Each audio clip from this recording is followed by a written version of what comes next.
بسم اللہ الرحمن الرحیم۔ حضرت عبداللہ بن عباس رضی اللہ تعالیٰ عنہ کے ساتھ چھوڑ دینے سے حضرت علی رضی اللہ تعالیٰ عنہ کی پوزیشن اور کمزور ہو گئی۔ ان کے بصرہ سے نکل جانے کے بعد وہاں کے حالات بہت خراب ہو گئے۔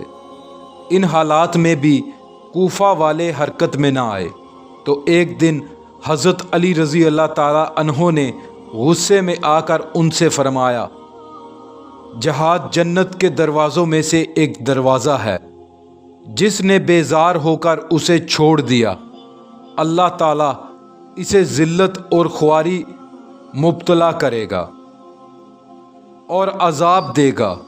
میں نے تمہیں دن رات لڑنے کی دعوت دی، خفیہ طور پر بھی کہا اور اعلانیہ بھی، لیکن تم نے کوئی پرواہ نہ کی۔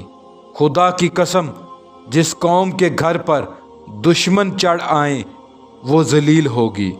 تم سب نے ایک دوسرے کا ساتھ چھوڑ دیا، تم حق پر ہو کر بھی دشمن سے لڑنے کے لیے تیار نہیں، جبکہ وہ لوگ تم سے ہر وقت لڑنے کے لیے تیار رہتے ہیں۔ میں نے موسم سرما میں شام پر حملہ کرنے کے لیے کہا تو تم نے جواب دیا کہ یہ سردیوں کے دن ہیں۔ جب میں نے گرمیوں میں کہا کہ ان سے لڑو تو تم نے جواب دیا کہ ابھی شدت کی گرمی ہے۔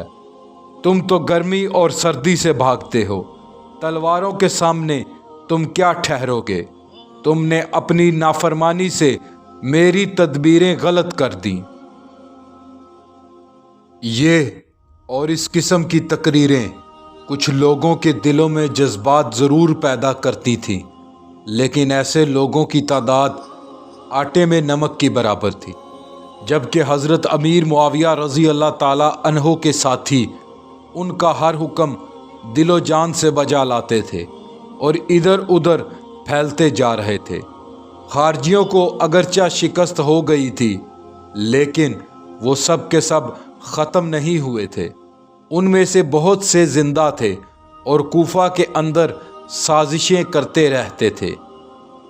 بچے ہوئے خارجیوں کے دلوں میں حضرت علی رضی اللہ تعالیٰ عنہ کے خلاف ایک آگ سی بھڑک اٹھی تھی۔ یہ لوگ ٹولیاں بنا کر امن و امان تباہ کرتے پھرتے، لوٹ مار کا بازار گرم کر دیتے۔ جب حضرت علی رضی اللہ تعالیٰ عنہ اپنے کچھ وفادار ساتھیوں کو ان کے مقابلے میں بھیجتے تو وہ مقابلہ کرتے ہوئے منتشر ہو جاتے۔ حضرت علی رضی اللہ تعالیٰ عنہ کا لشکر جیسے ہی واپس ہوتا، ان کی ایک ٹولی کسی اور سمت میں یہی کچھ کرنے لگتی۔ ان حالات نے حضرت علی رضی اللہ تعالیٰ عنہ کی مشکلات میں اور اضافہ کر دیا۔ ان حالات میں حضرت علی رضی اللہ تعالیٰ عنہ شام پر حملے کا ارادہ برقرار رکھا۔ اس بار انہوں نے یہ کیا کہ اپنی فوج کے بڑے افسروں اور سرداروں کو جمع کیا۔ یہ لوگ عقل اور غور و فکر کے مالک تھے۔ آپ رضی اللہ تعالیٰ عنہ نے ان کے سامنے صاف صاف باتیں کی۔ ان کی تقریر کے یہ الفاظ تھے، لوگو، اس بیعت کی دعوت خود تم نے مجھے دی اور میں تمہاری بات ٹال نہیں سکا، حالانکہ میں نے خلافت طلب نہیں کی تھی۔ اس کے بعد حملہ آور مجھ پر ٹوٹ پڑے، کچھ لوگوں نے اطاعت قبول نہیں کی۔ میں تمہیں ساتھ لے کر ان کے مقابلے کے لیے نکلا، انہیں شکست دی۔ اب ایک جماعت باقی رہ گئی ہے۔ اس جماعت کا سردار جب اس سے کہتا ہے کہ آگے بڑھو تو وہ آگے بڑھتے ہیں۔ ایک تم ہو، میں تمہیں کہتا ہوں جہاد کے لیے اٹھو، لیکن تم ٹس سے مس نہیں ہوتے۔ میں تمہاری باتوں سے اکتا چکا ہوں۔ مجھے بتاؤ کہ تم کیا کرنا چاہتے ہو۔ اگر تمہیں میرے ساتھ دشمن کے مقابلے کے لیے چلنا ہے تو میں بھی یہی چاہتا ہوں، اور اگر ایسا نہیں کرنا چاہتے تو بھی بتا دو تاکہ میں فیصلہ کروں۔ خدا کی قسم، اگر تم سب اس وقت میرے ساتھ اپنے دشمن سے جنگ کرنے کے لیے